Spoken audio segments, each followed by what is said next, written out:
Salute a tutti! Prima di passare ai temi di questo video, diamo un'occhiata a un paio di interventi di ascoltatori. Cominciamo da quello di Michele70. In merito alla forza fisica del Pacciani, le segnalo che un mio conoscente che viveva a Mercatale, negli anni in cui vi risiedeva anche il lavoratore della terra agricola, mi ha più volte raccontato di aver visto quest'ultimo tornare da certe spedizioni nelle discariche della zona, portando a spalla carichi particolarmente pesanti. Se non sbaglio si sarebbe trattato di mobili. Non so se sia vero, né con questo intendo avallare le tesi del Perugini, tutt'altro, però la notizia, essendo tutti noi interessati alla ricerca della verità storica, mi sembra degna di nota. Allora, la prima cosa da dire è che questa considerazione sulla verità storica è assolutamente condivisibile, cioè qualsiasi notizia che sia veritiera è una notizia che deve essere evidenziata, anche se va contro quelle che possono essere le convinzioni di ognuno di noi. Cioè bisogna avere il coraggio morale di non nascondere nulla di quello che potrebbe, di quello che appare dai dati di fatto, dalle prove, dalle testimonianze. Comunque, al di là di questo, io direi che è sicuramente possibile che possa essere accaduto questo. Non è soltanto una questione di forza fisica, a mio parere, nel trasportare gli oggetti pesanti, è anche proprio una questione di come si prendono. Cioè ci sono delle tecniche che consentono di portarsene, mettersi questi oggetti in spalla in un certo modo e poi una volta che sono in spalla il trasporto diventa possibile. Il più è riuscire a prenderli nel modo corretto, e persone che sono abituate a farlo, che ne so, operai, muratori che trasportano sacchi di cemento, contadini che trasportano cataste di legna, delle fascine, queste cose qui di legna pesanti, sono capaci di fare questo lavoro. Io l'ho visto quando nella mia infanzia, quando andavo con mia nonna in campagna a comprare le cose, e si vedevano queste donne addirittura che portavano sulla testa dei carichi pesanti. Comunque, in ogni caso, bisogna prendere atto del fatto che Pacciani potrebbe essere effettivamente riuscito in operazioni come quella di trasportare il corpo di Carmela De Nuccio per una quindicina di metri. Un'operazione non semplice per chi non la sa fare. Io ho provato nelle mie ricostruzioni, ho fatto un video nel quale ho preso in spalla, la mia età non è più verde, però io sono molto allenato, però ho fatto fatica a prendere in spalla l'attrice che io credo pesasse sui 50 kg, quella che si vede nelle mie ricostruzioni. E io, riguardando il video, ho visto anche che nel momento in cui la tiravo su le mie gambe non erano perfettamente stabili, vuol dire che avevo fatto davvero fatica. Una cosa in cui vedo meno Pacciani è quella dell'abbranco del ragazzo francese da dietro, per il collo, anche per una questione di altezza, perché Pacciani non arrivava al 1,70 m. Lì era molto più facile che questa operazione la compisse una persona un po' più alta del ragazzo, che era 1,70 m, e poi anche pesante, che con il suo peso riuscisse a portarlo fino a terra. In ogni caso prendiamo atto del fatto che qualcuno ha visto Pacciani trasportare carichi molto pesanti, nonostante la sua non più verde età e nonostante le sue condizioni di salute non ottimali.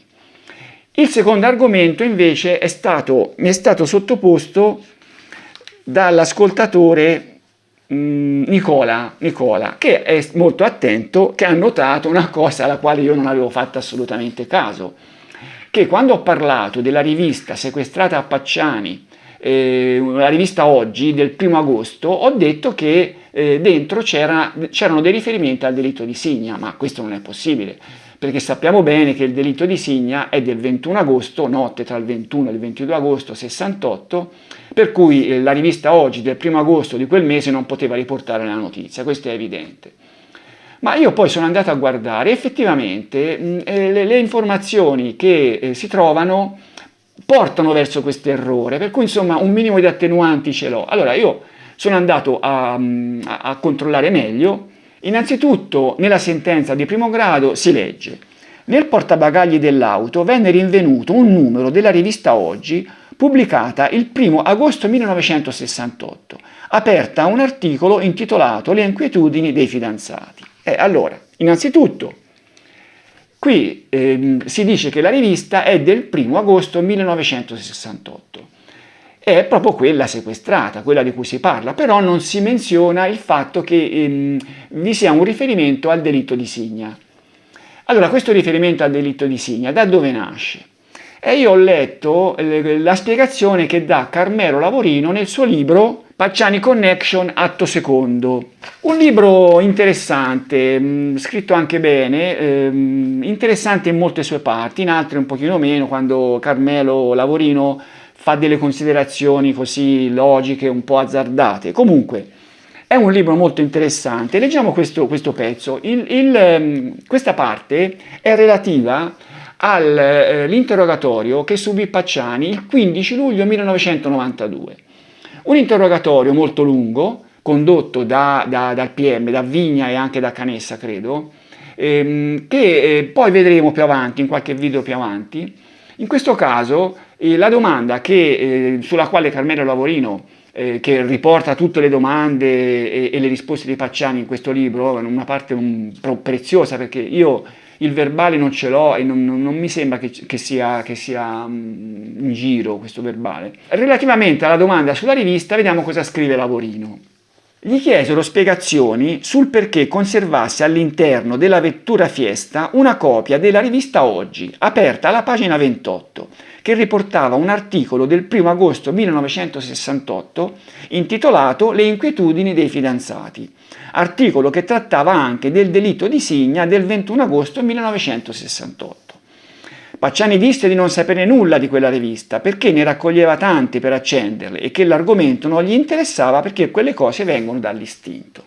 Ecco, come si vede, Lavorino qui commise lo stesso errore che ho commesso io, apparentemente. Cioè si parla del delitto di Signa del 21 agosto, ma si dice anche che la rivista è del 1 agosto. Però, contrariamente al caso mio, Lavorino si accorse di questa incongruenza che evidentemente non era sua, e così scrive: propongo al lettore un modestissimo esempio di errore moltiplicatore da fonte autorevole, sia nell'interrogatorio del 15 luglio 92 che nel mandato di custodia cautelare del 93 ed altrettanto in diversi servizi apparsi sui giornali, è sempre riportato l'articolo di Oggi come seguente all'omicidio del 21 agosto, ma datato 1 agosto. È un errore di prima impressione perché la data del giornale è del 1 settembre. Ecco, secondo Lavorino c'è stato questo errore nei verbali che la data del 1 agosto è errata, ma doveva essere 1 settembre. Però non è vero questo. Non è vero, io ho cercato su eBay delle vecchie copie di Oggi, ne ho trovate diverse, non ho trovato quella del 1 agosto 68, ne ho trovata una del 5 settembre 68. Questa è la copertina e purtroppo l'immagine non è molto bella, però si vede che c'è un articolo quando i coniugi sono infedeli, la nostra inchiesta sulla vita sessuale. È possibile che l'articolo, diciamo, sarà stato un capitoletto, le inquietudini dei fidanzati fosse dentro questo articolo qua, è possibile.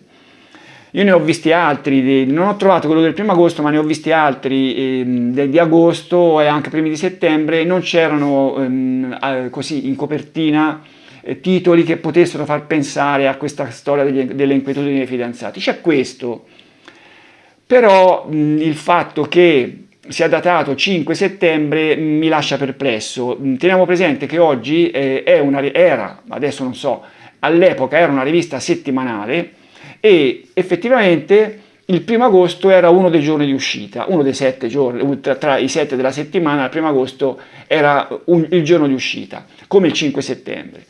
Per cui che gli inquirenti avessero sbagliato data mettendone proprio una di uscita della rivista mi sembra strano. È molto più facile che la rivista fosse del 1 agosto ma che dentro non ci fosse alcun riferimento al delitto di Signa. È possibile, però rimane comunque il mistero. Se qualcuno di voi riesce a reperire informazioni migliori, me le faccia sapere. Ma andiamo adesso a quelli che sono gli argomenti di questo video. eravamo rimasti alla perquisizione del 13 giugno 1992, seguita a quella del 2 giugno. In queste due perquisizioni erano stati acquisiti da Casa Pacciani oggetti di possibile provenienza tedesca. Abbiamo detto che in quel momento Perugini, come scrive nel suo libro, gli era venuta l'illuminazione di andare a cercare questi oggetti possibilmente appartenuti alle vittime, cosa che non aveva fatto prima. Ora qui si può dire che l'affermazione dell'investigatore appare un pochino, insomma, poco veritiera, perché che il mostro di Firenze avesse potuto portarsi via degli oggetti dalle auto, dai ragazzi che aveva ucciso, era una cosa che Perugini sapeva benissimo, insomma, perché quella dei souvenir, lui era stato anche in America a imparare, quella dei souvenir è una questione ben nota, no? Un qualcosa che i serial killer fanno, si portano via questi oggetti per poi rimirarseli a casa loro e così via. Per cui se Perugini fino a quel momento non aveva fatto sequestri di questo tipo è perché riteneva che Pacciani non avesse nulla tra tutte le cianfrusaglie che aveva in casa che potesse aver preso dalle macchine o addosso alle sue vittime, alle sue presunte vittime. Se poi gli venne in mente di farlo è perché a quel punto aveva rinunciato a trovare la pistola e per rimpolpare un po' il carniere abbastanza vuoto pensarono, lui, Vigna e qualcun altro forse, pensarono a questa possibilità che ci potesse essere. In ogni caso, sequestrarono questi oggetti e tra gli oggetti sequestrati di possibile appartenenza alle vittime importanti erano quelli di produzione tedesca, in particolare il blocco Schizzenbrunnen, il famoso blocco Schizzenbrunnen, che poteva essere stato preso da Pacciani dal furgone di Giovoli. Allora, innanzitutto furono fatti controlli se effettivamente questo blocco poteva essere stato comprato in Italia, era di produzione tedesca, ma era stato comprato in Italia. Allora si legge nella sentenza Ferri che il prodotto era smerciato nella Repubblica Federale Tedesca al 98% e per il resto in Austria, Svizzera e Italia, in Alto Adige e a Bolzano, a partire dal 1980. Allora, qui si dice che per il 98% veniva venduto in Germania, per quel 2% che rimaneva veniva venduto anche in Austria, in Svizzera e anche in Italia, cioè paesi insomma di lingua tedesca, l'Austria di lingua tedesca, la Svizzera in parte e l'Alto Adige e Bolzano, anche lì ci sono persone di lingua tedesca. Veniva venduto anche lì e a questo punto però bisogna domandarsi una cosa, ma Firenze è una città che attira ancora, ma insomma mettiamoci in quell'epoca, attirava persone addirittura da tutto il mondo per gli studi relativi all'arte. Non è possibile che qualche studente che studiava a Firenze fosse venuto da Bolzano o dall'Alto Adige, avesse portato con sé blocchi di questo tipo e poi chissà per quale strana ragione questo blocco era finito in mano a Pacciani. Poteva essere finito, che ne so, in una casa dove Pacciani era entrato per qualche lavoretto che aveva fatto, qualche lavoro, oppure poteva essere finito in una discarica di qualche studente che se n'era andato via, l'aveva lasciato nella sua camera e poi era stata ripulita la camera, era stato buttato via, non lo so, ci possono essere mille ragioni per le quali questo blocco poteva essere finito da qualche parte, però non va esclusa la possibilità che effettivamente qualche studente l'avesse comprato, che proveniva da Bolzano o Alto Adige, l'avesse comprato là e l'avesse portato a Firenze. Ma nella sentenza di secondo grado si legge un'altra cosa, i primi controlli che vennero effettuati sulla base di telefonate fatte alla sorella di Horst, telefonate che vennero concordate con il consolato italiano in Germania. Si legge appunto in questa sentenza, la sentenza Ferri, in date 14 e 15 giugno veniva interpellata telefonicamente la sorella di Meyer Horst, Heide Marie, non so se la pronuncio bene, De Marie, qui mi si deve scusare per le mie pronunce delle parole straniere, ma io sono veramente un asino nelle lingue straniere. È De Marie, la quale dichiarava di aver saputo da compagni di scuola di Horst che questi poteva aver comprato blocchi da disegno del tipo di quello che le veniva descritto nella città di Osnabrück, nei magazzini Heinzemann o Prelle Shop, e che il fratello aveva frequentato in detta città l'Istituto Superiore di Progettazione, terminando gli studi nel 1981, e aveva fatto domanda di iscrizione all'Istituto di Grafica e Design di Münster. Nel periodo degli studi in Osnabrück, Horst aveva dimorato in casa dei genitori a Lemford. Ecco, vediamo in questa cartina queste tre città. Come si vede, Münster e Lemford si trovano all'opposto rispetto a Osnabrück. Le distanze sono tra Münster e Lemford, ci sono un centinaio di chilometri. Ecco, teniamo presente, allora a Münster i due ragazzi entrambi vivevano, ognuno in un appartamento diverso, e da Münster partirono per la loro vacanza tragica purtroppo in Italia. A Lemford abitavano i genitori di Horst, e appunto a Osnabrück Horst aveva studiato fino al 1981, e qui bisogna dire che quel blocco poteva averlo acquistato fino al 1981, ragionevolmente, perché non c'era motivo che lui da Münster, dove risiedeva, andasse a comprare un blocco Skizzenbrunnen a Osnabrück negli anni successivi, facendosi 50 km. Sì, poteva magari, che ne so, una volta essere andato a casa sua, essersi fermato a Osnabrück e essere andato al Prelle Shop e aver comprato il blocco. È sicuramente possibile, ma è improbabile. È molto più probabile che se veramente quel blocco l'avesse acquistato lui, l'avesse acquistato fino al 1981, e questo più avanti ci servirà per delle considerazioni riguardanti il prezzo del blocco e compagnia bella. Comunque, con questa notizia in tasca che il fratello di De Marie, che Horst, poteva aver acquistato questo blocco nella città di Osnabrück, cosa fecero i nostri investigatori? Naturalmente partirono per Osnabrück, portandosi dietro tutti gli oggetti di possibile provenienza tedesca da far vedere ai parenti di questi due ragazzi, ma anche per fare una visita alla città di Osnabrück per andare a cercare il negozio dove Horst poteva aver comprato questo blocco. Partirono in 4, Ruggero Perugini, il maresciallo Pietro Fillici, il maggiore Alfredo Salvi, maggiore dei carabinieri, anche lui. Pietro Fillici era maresciallo dei carabinieri, Alfredo Salvi maggiore dei carabinieri. Scrive Perugini nel libro: siamo accompagnati da Simonetta, la nostra graziosa e diafana interprete di tedesco, il cui portamento tradisce gli anni di danza classica che ha alle spalle. Allora, prima di raccontare il viaggio, facciamo una considerazione.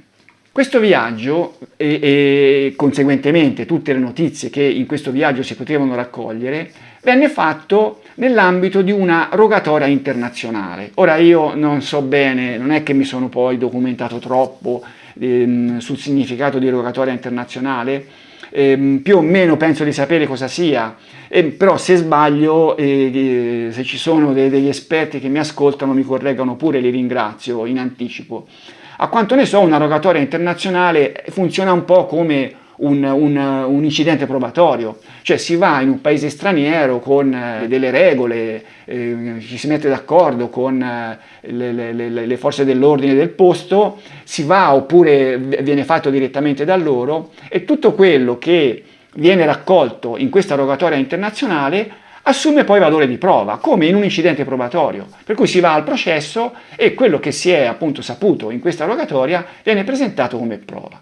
E qui però bisogna tenere presente un fatto, che in questo viaggio in Germania di Perugini e i suoi due collaboratori naturalmente non c'erano gli avvocati di Pacciani.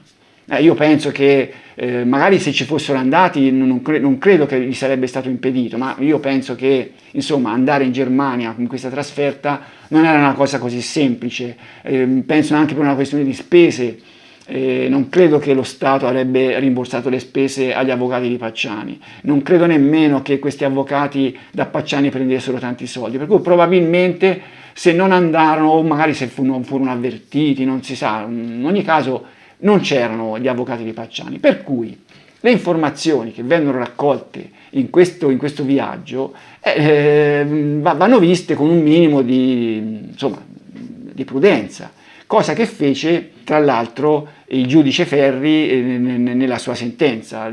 Poi vedremo magari alcuni aspetti. Il giudice Ferri si mostrò un po' sospettoso dei risultati di questo viaggio. Allora, a questo punto leggiamo il mio saggio, dove racconto appunto questo viaggio. Come prima tappa del loro viaggio, i nostri investigatori scelsero Osnabrück, dove furono accolti dalla estrema e persino eccessiva disponibilità dei colleghi tedeschi della Kriminalpolizei. Nessuno osì mai più parlarmi male dei tedeschi.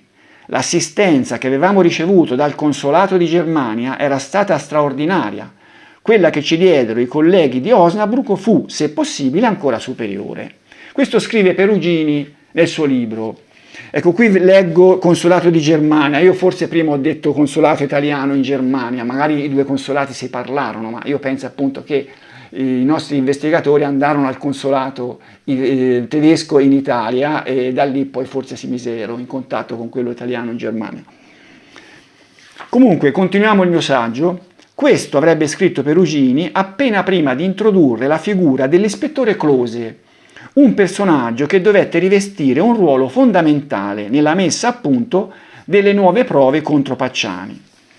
Suo infatti fu il compito di interfacciare il personale del Prelle Shop, un grande negozio esteso su 3 piani, l'unico dei 2 indicati da Ede Marie, dove si vendevano blocchi Schizzenbrunnen. Ecco, io mi sono messo a cercare attualmente un negozio Prelle Shop in Osnabrück e ho trovato questo. Effettivamente potrebbe essere lui, perché sono 3 piani e insomma c'è ancora l'insegna Prelle Shop. Attualmente, questa è una foto di 8 anni fa, c'è scritto in Google. Prima di andare avanti teniamo presente una cosa.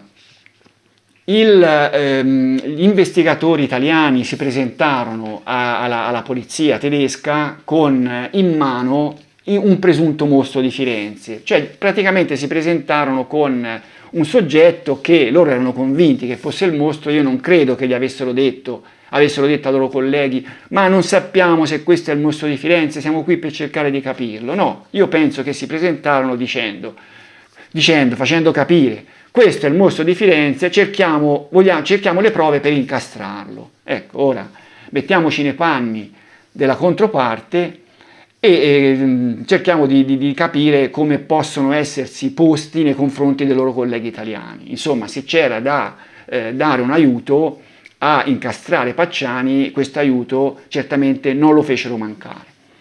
Andiamo avanti con il mio saggio.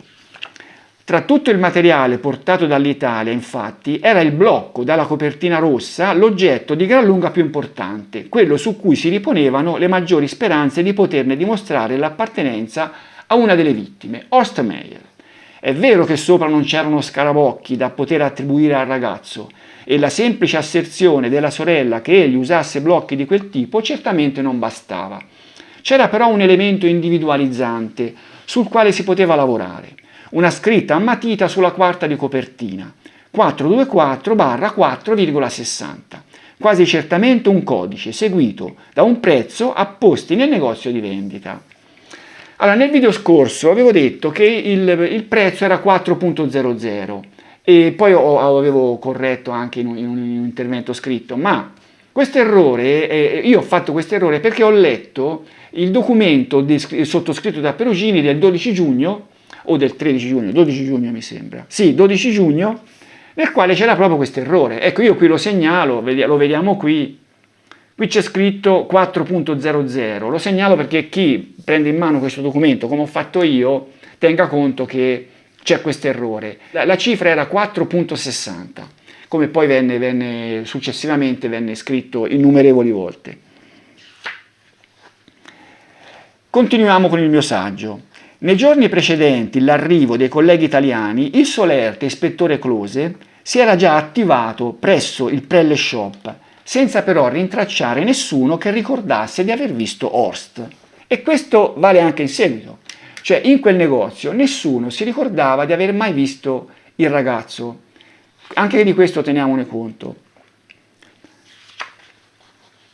Restava da stabilire chi avesse scritto i numeri sul blocco e a quello scopo la mattina stessa del 21, cioè il giorno d'arrivo dei nostri investigatori, Close aveva convocato la signora Stellmacher, commessa dal 1976 al 1987 nel reparto cancelleria e articoli da ufficio, avendola prima informata del peso della sua testimonianza. Questo informata del peso della sua testimonianza lo scrive Perugini nel suo libro.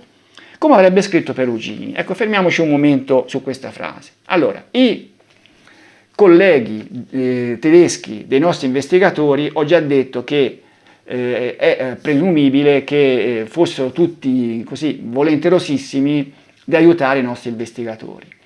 Ma allora, se a una testimone che arriva gli dici guardi, la sua testimonianza è di fondamentale importanza, e gli presenti quello che è il mostro di Firenze, che si presume che sia il mostro di Firenze, e questa cosa fa? E questa è naturalmente così, o poi dipende dal carattere di ognuno, ma io penso che la persona media è tutta contenta di contribuire a far ottenere a chi te li chiede gli elementi che vuole, insomma, per cui questo riconoscimento è un po', lascia un po' il tempo che trova. Vediamo questo riconoscimento. Preso tra le mani il blocco, la donna affermò di ricordare che di quel tipo ne venivano venduti da 3 a 5 pezzi alla settimana e si disse sicura al 95%, vuol dire che non era sicura. E questo 95% psicologicamente cosa può essere? Può essere un modo per dire io ti do il massimo che posso, ma non ti posso dire che sono sicura, no? Però ti do il massimo, ti do il 95%. Io penso che l'atteggiamento psicologico di questa signora fu questo. Si disse sicura al 95% di essere stata lei a scrivere il prezzo a matita, 4 marchi e 60. L'altro numero, il 424, non le diceva niente e la grafia non era la sua, erano 2 grafie diverse, però le pareva di riconoscervi quella di una sua collega, la signora Lohmann. Anche il titolare del negozio, signor Westerholt, rimase interdetto di fronte al numero 424, poiché i codici con i quali venivano contrassegnati gli articoli in vendita erano composti da 2 caratteri, una cifra e una lettera dell'alfabeto, per di più apposti non a mano, ma tramite un'etichettatrice. Avremo modo di parlare di questa etichettatrice, comunque qui fornisco un esempio di cosa si intende per etichettatrice. Ecco, è questa, che poi genera cartellini autoadesivi come quello sopra. E venivano messi questi cartellini, una volta non c'erano i barcode di oggi. E invece quel prezzo, quel codice e quel prezzo erano scritti a mano. Continuiamo con il saggio. Il 22 Perugini e i suoi andarono a Lenford, dai genitori di Horst Meyer, dove li raggiunse la sorella Ede Marie, che abitava in una città molto lontana. Di fronte agli inquirenti italiani e agli agenti del commissariato di Dopolz, il commissariato evidentemente di questi poliziotti tedeschi, la donna rilasciò dichiarazioni molto più precise e perentorie di quelle fornite per telefono una settimana prima. Era certa che suo fratello avesse usato blocchi Schitzenbrunnen, comprandoli in uno dei 2 negozi di Osnabrück già indicati, e a riprova aveva portato con sé un blocco di tipo identico a quello sequestrato a Pacciani, anche se più grande, 24 x 33. Quello di Pacciani era 17 x 24, con sopra dei disegni suoi, asserendo che era stato comprato da Horst. Io credo in un video di aver detto che questo blocco lo avrebbe portato al processo, ma probabilmente non lo portò lei al processo, ma venne acquisito qua e venne portato al processo, venne acquisito agli atti. Dopo l'inutile visita del giorno successivo alla madre di Uwe Russ e a Cuxhaven, la donna non ricordava bene e non fu di alcun aiuto, il 24 Perugini e i suoi tornarono a Osnabrück, dove rimaneva l'incertezza sul significato del numero 424. Cioè quel numero 424, lo si legge anche nel libro, era un po' una spina nel fianco, perché insomma sto 424, se non si capiva cos'era, c'era il rischio che invalidasse il tentativo di attribuire questo blocco al Prele Shop. E qui assistiamo a quello che io ho detto, all'estrema disponibilità eccessiva degli interlocutori di Perugini in Germania, sia della polizia sia del proprietario del Prele Shop e delle impiegate. Vediamo come. La partenza per l'Italia, programmata per quel giorno, venne rimandata al successivo in attesa di comunicazioni da parte del signor Westerholt, che si era preso l'impegno di chiedere meglio in negozio. Westerholt che era proprietario, ricordo. Secondo quanto ne avrebbe scritto Perugini, ma che non pare accordarsi con il contenuto dei verbali, lo vedremo, la mattina del 25 l'ispettore Close chiamò al telefono Westerholt e nel lungo colloquio fu chiarito finalmente il mistero di quel 424. Si sarebbe trattato di un esperimento temporaneo di codifica nell'ambito dell'informatizzazione del negozio, dove la prima e la seconda cifra avrebbero indicato mese e anno di carico a magazzino, aprile 1982, e la terza il tipo di articolo. Ora qui torneremo su questo argomento, perché su questo blocco parleremo a lungo. Cominciamo a dire che è evidente che il signor Westerholt si lambiccò il cervello insieme ai suoi impiegati nel dare una risposta su questo 424, una risposta che potesse soddisfare le aspettative dei suoi interlocutori. Ora, che questo 424 fosse un codice temporaneo di informatizzazione è già strano, che poi fosse scritto a mano, no?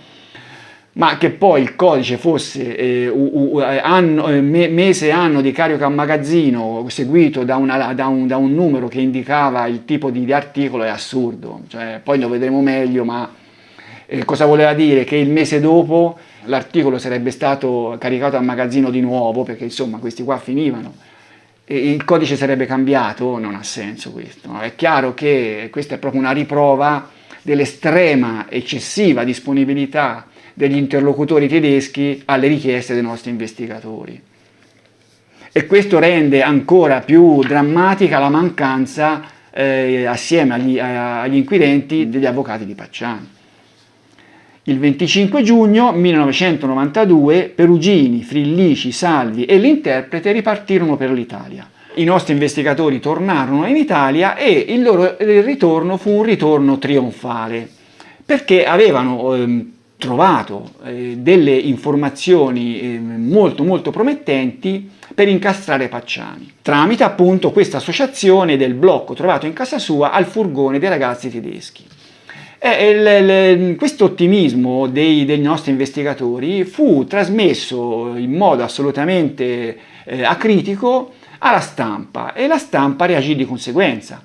Leggiamo un articolo uscito su Repubblica del 25 di quel mese, 28 giugno 1982.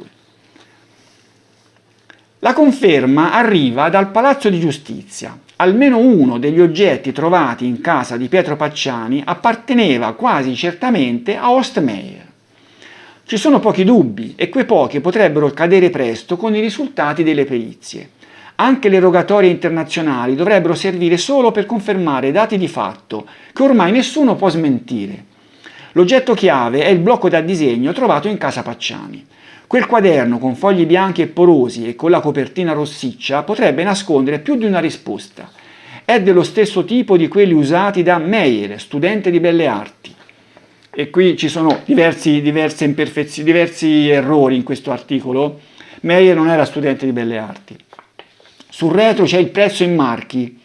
Dentro i segni rimasti impressi sulla carta e quasi cancellati dagli anni di alcune frasi scritte in tedesco. Anche questo non è assolutamente vero. In più, una commessa di un negozio vicino all'università dove studiava il ragazzo si ricorda di aver venduto una decina di anni fa quaderni di quel tipo. Ora, dopo il viaggio in Westfalia della squadra antimostro nell'inchiesta sui 16 omicidi del maniaco, si è aperta una fase completamente nuova. Per la prima volta in 24 anni un oggetto che apparteneva a una vittima è stato trovato a casa di una persona sospettata dei delitti. Siamo di fronte a una svolta, e anche nel Palazzo di Giustizia e in questura si respira l'aria delle grandi vigilie. il commissario Ruggero Perugini ha rimandato la sua partenza per gli Stati Uniti, dove entrerà a fine luglio nell'FBI, e presto gli investigatori partiranno per la seconda missione in pochi giorni. Destinazione la Francia, a casa di Nadine Muriot e Jean-Michel Kravitchvili, altre 2 vittime. Allora, di questo viaggio in Francia dei nostri investigatori non si sa nulla, ma pare che non venne effettuato. I francesi non accettarono questa rogatoria internazionale fatta alla presenza dei loro colleghi italiani, ma la fecero in proprio, senza risultati. Queste sono le notizie che ho io. Se qualcuno ha notizie diverse, me le comunichi.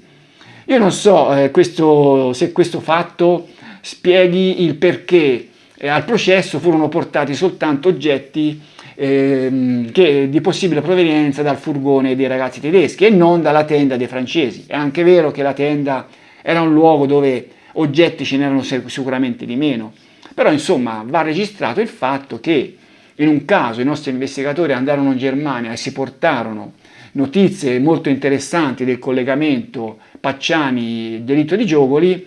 I nostri investigatori non andarono in Francia e non vennero portati a processo collegamenti tra la tenda dei francesi e Pacciani. Allora, questo articolo di Repubblica del 28, dove appunto si respira quest'area di estremo ottimismo dei nostri inquirenti, approfondiamo un po' l'argomento, perché questa questione dei giornali è importante. Teniamo presente che i giornali avevano già seguito le vicende delle indagini su Pacciani. Sicuramente erano usciti articoli a profusione per il ritrovamento della cartuccia, però l'occhio degli giornalisti e conseguentemente anche quello dei lettori era sempre stato un po' sospettoso nei confronti di questo tentativo di incastrare Pacciani. Probabilmente c'era la memoria di quello che era successo in anni precedenti, dove di mostri possibili ce n'erano stati diversi e tutti rientrati con grande delusione, e anche questo mostro uscito dopo anni veniva guardato così con sospetto. Ma dal momento del ritorno dei nostri investigatori dalla Germania le cose cominciarono a cambiare, e infatti abbiamo visto già in questo articolo di Repubblica del 28 il cambiamento di prospettiva. Qui effettivamente si diceva che si faceva capire che Pacciani poteva essere lui il mostro di Firenze. Vediamo qualche altro articolo. Qui è un esempio sulla Nazione del 25 giugno, che è addirittura prima del ritorno dei nostri investigatori. Mostro, il cerchio si stringe. In Germania gli investigatori sembra abbiano tratto le prime conclusioni. Ora si parla di prove. E io qui perché Amadore Agostini, che è il giornalista che scrisse questo articolo, aveva queste informazioni, i nostri investigatori non erano ancora tornati, o aveva telefonato direttamente a loro in Germania, oppure aveva telefonato a qualcuno in Italia che era al corrente di quello che stava succedendo in Germania. Insomma, qui si capisce bene che dietro c'era il tentativo da parte dei nostri inquirenti di fornire all'opinione pubblica, ai giornali e conseguentemente all'opinione pubblica italiana, delle notizie ottimistiche. Ce n'era bisogno, perché fino ad allora notizie ottimistiche non ce n'erano state. Qui vediamo La Stampa, sempre del 25, sempre il giorno della Nazione, quando gli investigatori erano in Germania. Anche qui filtrarono notizie. La giacca è di mio figlio ucciso a Firenze. Qui si parla di una delle giacche sequestrate a Pacciani. Naturalmente sono notizie non veritiere, perché non era stata riconosciuta nessuna giacca, però insomma chi leggeva, poi magari qui mi sembra che ci fu poi una smentita di Vigna, ma alla fine poi chi leggeva cominciava a farsi quest'idea che Pacciani poteva effettivamente essere il mostro di Firenze. Vediamo l'ultimo caso, l'Unità del 3 luglio, e qui abbiamo un articolo di Giorgio Sgherri, il giornalista dell'Unità che seguiva il caso. Il mostro di Firenze forse tradito da un album. Ecco, già qui si qualifica Pacciani come il mostro di Firenze. Perché io insisto su questo fatto, su questo cambiamento di prospettiva dei giornali? e conseguentemente anche dell'opinione pubblica. Naturalmente c'è l'aspetto di Pacciani che, oltre a essere uno stupratore delle figlie e così via, cominciava a essere visto anche come mostro di Firenze nell'immaginario collettivo. Ma non era soltanto questo. C'è anche il fatto che qualcuno, vedendo queste immagini di Pacciani sui giornali e vedendolo additato come mostro, io penso che si lasciò anche suggestionare. Qualcuno che magari nel suo passato aveva avuto un incontro presunto con il mostro, o aveva visto qualcosa prima del giorno del delitto, oppure successivamente al delitto. Insomma, queste persone che avevano incontrato, avevano avuto a che fare con questi delitti, alcuni di questi riconobbero in Pacciani il personaggio che avevano visto. E questo perché? Perché c'era questa estrema possibilità di essere suggestionati da quello che vedevano sui giornali. Insomma, io penso che se viene presentato un personaggio come mostro e si stanno cercando le prove del fatto che lo sia, chi queste prove ritiene di averle viene così incentivato a presentarsi, e così andò. Ma adesso parliamo di un argomento collaterale a quello che affronteremo nei prossimi video, che sarà il blocco Schizzenbrunn, che è un argomento di grande rilevanza, perché questo blocco assunse nel dibattimento quasi lo stesso valore della cartuccia come prova. Sono queste due sostanzialmente le prove regine materiali contro Pacciani.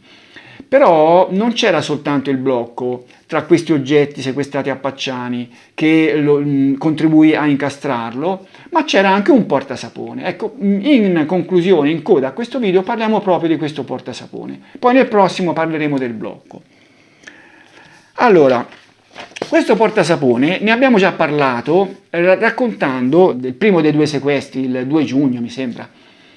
Venne sequestrato un portasapone bianco contenente oggetti di chincaglieria. Questi oggetti di chincaglieria che furono fatti vedere ai parenti delle vittime e non furono riconosciuti. Il portasapone venne sequestrato anche lui, però questo portasapone, vabbè, c'è scritto nel verbale che io non ho, ma insomma ci sono, vengono proposte dei sunti, io l'ho letto, venne indicato come un portasapone bianco contenente questi ninnoli.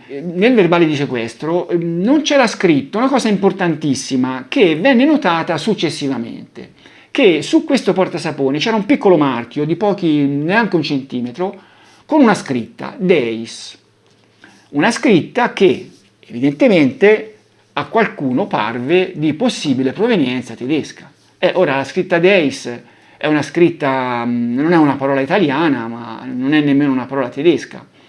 Io ho provato a scrivere Deis sul traduttore di Google, allora, e mi dà opportunità in irlandese. Deis è anche una forma più rara di ablativo in latino di Deus, Dio. Però i nostri investigatori cercarono questa scritta di capire se era un marchio di qualche prodotto di qualche ditta tedesca. Allora, leggiamo il mio saggio.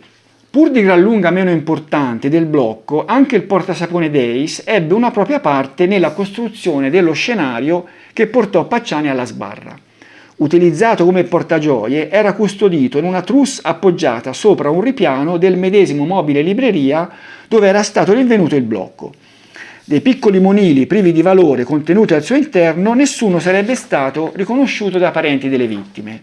Molto più interessante si rivelò invece il contenitore, per una misteriosa e in apparenza non italiana scritta Deis, stampigliata sul fondo.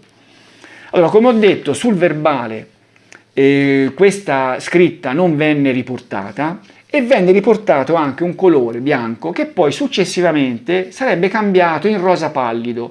Qui non si capisce bene se questo rosa pallido era il colore uniforme di tutta la plastica o se era invece il colore di una parte, perché poi fu ventilata l'ipotesi che questo portasapone potesse essere stato appoggiato, bagnato sul blocco Schizzen, che era rosso e che avrebbe potuto lasciare dei pigmenti rossastri su questa plastica. In ogni caso, nel verbale di sequestro c'era scritto che era bianco e non venne menzionata la scritta Days. Questo fece pensare a Carmelo Lavorino che questo portasapone fosse stato sostituito. Cioè, secondo Carmelo Lavorino c'era lui lo chiama il burattinaio, un personaggio interno alle forze dell'ordine che aveva tramato per incastrare Pacciani, e tra le sue mosse, tra le sue azioni, c'era stata anche quella della sostituzione di questo portasapone, che voleva, nelle sue intenzioni, essere riconosciuto dai parenti dei ragazzi tedeschi. Io non credo che le cose siano andate così. Io onestamente credo che quando venne sequestrato a quel portasapone non venne attribuita alcuna importanza. Questo del resto lo disse anche il maresciallo Frilici in dibattimento. Per cui non venne descritto, non si andò a cercare questa scritta, che tra l'altro era piccola e non era particolarmente visibile. Era impressa nella plastica, non era in colore diverso. E anche il colore, c'era questo rosa pallido, ma era un colore molto tenue. Dalla foto che si vede qui del portasapone si vede sì che è un rosino forse, ma proprio pallido, poteva anche essere chiamato colore bianco. Poi questa scritta venne notata dopo e su questa scritta poi si sarebbe fatto tutto il lavoro che venne fatto, ma al momento non fu riportata perché non le si attribuì nessuna importanza, forse nemmeno venne vista. Andiamo avanti con il mio saggio. Il 22 giugno 1992 Perugini mostrò il portasapone a familiari di Horst. La sorella affermò di credere di averlo visto in casa dei genitori e forse nella stanza del fratello. Anche il padre ritenne di averlo già visto in bagno, nonostante in famiglia non si fossero mai usati dei portasapone, ma poteva darsi che ne avesse usati Horst. L'amico Manfred Lemke dichiarò invece che Horst aveva un portasapone di quel tipo e di essere piuttosto sicuro che fosse proprio quello. Non si trattò di un riconoscimento certo, tutt'altro. Comunque nella sentenza di primo grado ebbe un buon ruolo anche il portasapone. Se il giudice, censurando un intervento di Pacciani in aula, ne dichiarò manifesta la provenienza dai delitti. Ecco, Pacciani in aula aveva dichiarato che quel portasapone non era suo. Pacciani cambiò più volte nel corso dell'istruttoria le sue dichiarazioni su questo portasapone. All'inizio disse che forse lo aveva acquistato nello spaccio del carcere, o forse ne aveva acquistato un altro e quello ce l'aveva in casa, l'aveva trovato da qualche parte, e presentò anche un altro portasapone agli inquirenti che glielo sequestrarono. Questo nell'interrogatorio del 15 luglio. Poi successivamente fece altre dichiarazioni, insomma, alla fine in dibattimento Pacciani dichiarò che non era suo, forse in qualche modo era entrato in contatto con Lavorino che lo aveva convinto, perché poi Lavorino ebbe dei rapporti epistolari con Pacciani, lo aveva convinto che dietro c'era qualche gabola. Può darsi che per questo motivo Pacciani avesse poi disconosciuto la proprietà di questo portasapone. In ogni caso, nella sentenza di primo grado fu dichiarato appunto che il portasapone era suo e che lui aveva disconosciuto la proprietà proprio era una menzogna, insomma, quella. Questo si legge in sentenza. Il giudice Ferri, però, nella sentenza di secondo grado notò una cosa importante, notò che quando Edi Marie e i genitori erano stati interpellati su questo portasapone dal consolato, dalla polizia tedesca attraverso il consolato, avevano dichiarato che loro di questo portasapone non ne sapevano nulla. Successivamente, quando arrivarono gli investigatori italiani, la musica cambiò e questo Ferri lo guardò un po' in modo sospettoso, ma soprattutto Ferri guardò in modo sospettoso il modo in cui venne fatto riconoscere questo portasapone appunto all'amico di Horst, ai suoi genitori e alla sorella. Il portasapone venne presentato così com'era e gli venne chiesto: questo è un portasapone del vostro congiunto? Dice il giudice Ferri: avrebbero dovuto fare un'altra cosa. avrebbero dovuto prendere vari portasapone, metterli tutti assieme e chiedere ai loro interlocutori: c'è tra questo portasapone uno che voi riconoscete come appartenuto al vostro congiunto? Questa sarebbe stata la metodologia logica di riconoscimento. E il giudice Ferri, tra l'altro, fa delle considerazioni che poi vedremo su altri momenti in cui questa metodologia non venne applicata. Ma a questo punto parliamo della scritta Deis, che è il vero motivo per il quale questo portasapone venne portato in Germania. Perché leggiamo il mio saggio. Perché gli inquirenti selezionarono anche il portasapone tra gli oggetti da portare in Germania? Fu la scritta Deis ad attrarre il loro interesse, potendo non essere italiana, ma abbiamo appena visto che nel verbale di sequestro essa neppure veniva menzionata, quindi nessuno ci aveva fatto caso. E allora, se davvero l'oggetto fosse appartenuto a Horst Meyer, il sequestro avrebbe costituito l'ennesimo incredibile colpo di fortuna, visto che era avvenuto non per l'oggetto in se stesso, ma per i minnoli contenuti al suo interno. Cioè il fatto che nel verbale di sequestro non fosse menzionata la scritta Deis, che era l'unico motivo per il quale questo portasapone poteva essere interessante agli occhi degli investigatori, vuol dire che questo portasapone era stato sequestrato non per lui, ma perché conteneva questi oggetti. Cioè invece di prendere questi oggetti e versarli in una busta di loro proprietà, gli investigatori avevano preso il portasapone con tutti gli oggetti e se li erano portati via. Ma non per il portasapone, ma per il suo contenuto. E guarda caso, mentre il contenuto risultò ininfluente ai fini delle prove, il portasapone no. Il portasapone risultò invece influente. Una bella fortuna, no? Un caso. La scritta evidentemente venne notata in un secondo momento, questo l'ho già detto, eccetera, eccetera. Anche se a guardar bene questa scritta aveva tutta l'aria di un acronimo, per di più composto da caratteri tutti presenti anche nel nostro normale alfabeto. Niente J, K, W, X, Y, insomma. Cioè, insomma, tra queste lettere che componevano la scritta non ce n'era nemmeno una frequente nella lingua tedesca, come sono appunto queste lettere qua, che noi non abbiamo, non usiamo. In ogni modo, come ho già detto, scrupolose ricerche effettuate alla Camera di Commercio di Colonia per trovare un marchio tedesco Deis non portarono ad alcun risultato, e parimenti negative furono altre ricerche estese a marchi italiani e internazionali, tanto che a tutt'oggi nessuno è riuscito a scoprire la provenienza del manufatto. Cioè queste ricerche di un marchio Deis non portarono a nessun risultato, non c'era stata nessuna registrazione alla Camera di Commercio, né tedesca né italiana, e nemmeno a Ginevra, dove c'erano dei marchi internazionali. Questo non vuol dire che questa scritta non fosse un marchio, perché non è detto che i marchi debbano essere per forza registrati. Però comunque non fu trovata. Tutt'oggi c'è questo mistero, questo marchio Deis, questo portasapone, da chi era stato prodotto? A dire il vero fu trovato un marchio Deis, ma era di un'attività che non c'entrava niente con questa, per cui non c'entrava nulla. Andiamo avanti. Nel tentativo di sfruttare fino all'osso i pochi elementi a loro disposizione, i tecnici della scientifica cercarono di collegare l'oggetto alla presenza di un'impronta trovata sul retro del blocco Schizzenbrunnen, o forse su uno dei fogli. Le fonti sono contraddittorie, invisibile a occhio nudo, ma emersa durante gli esami a luce radente.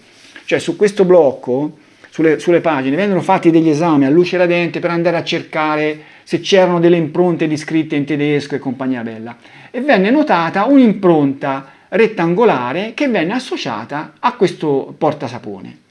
Si pensò che il portasapone fosse stato poggiato sul blocco, umido.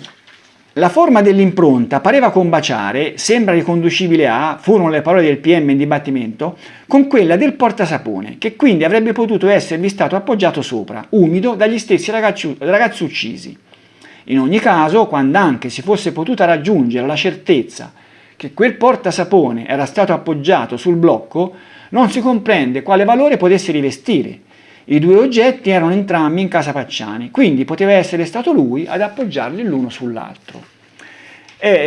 Questa, a dire il vero, fu anche la considerazione del giudice di primo grado, che disse appunto che anche se quell'impronta fosse stata del portasapone, voleva dire poco, perché poteva essere stato Pacciani che aveva poggiato il portasapone sul blocco. Insomma, sembra un po' strano, a dire il vero, che nel furgone ci fosse stato questo tipo di operazione, cioè il blocco lì e i ragazzi che si lavavano avessero messo il portasapone sul blocco. Magari i ragazzi si lavavano fuori, non si lavavano dentro il furgone. Beh, a questo punto direi che sul portasapone abbiamo detto quello che c'era da dire, e rimane il blocco Schizzenbrunn, che dovremo esaminare con attenzione per cercare di capire se effettivamente aveva senso pensare che Pacciani potesse averlo prelevato dal furgone dei ragazzi tedeschi. Nel prossimo video andremo a esaminare questo argomento. Vi saluto.